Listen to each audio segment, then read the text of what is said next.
అల్లు అర్జున్ హీరోగా నటించిన పుష్ప 2 సినిమా అనేక వాయిదాల అనంతరం డిసెంబర్ 5వ తేదీన ప్రేక్షకుల ముందుకు వచ్చింది. ఆసక్తికరమైన విషయం ఏమిటంటే ఈ సినిమా హీరోయిన్ రష్మిక తన rumours boyfriend Vijay Deverakonda ఫ్యామిలీతో కలిసి ఈ సినిమా చూసింది. నిజానికి రష్మిక ఈ సినిమాలో హీరోయిన్గా నటించింది. మొదటి భాగం సూపర్ హిట్ కావడంతో రెండో భాగం మీద భారీ అంచనాలు ఏర్పడ్డాయి. సెకండ్ పార్ట్ లో కూడా రష్మిక అద్భుతంగా నటించింది అనే ప్రశంసలు వెల్లువెత్తుతున్నాయి.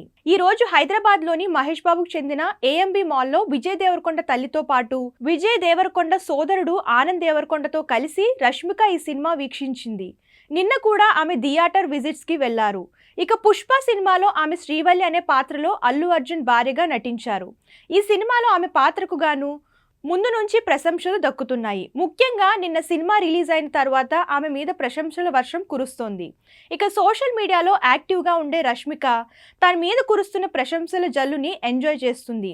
తన మీద ప్రశంసలు కురిపిస్తున్న అందరికీ థ్యాంక్స్ చెబుతూ సోషల్ మీడియాలో పోస్ట్ పెడుతుంది.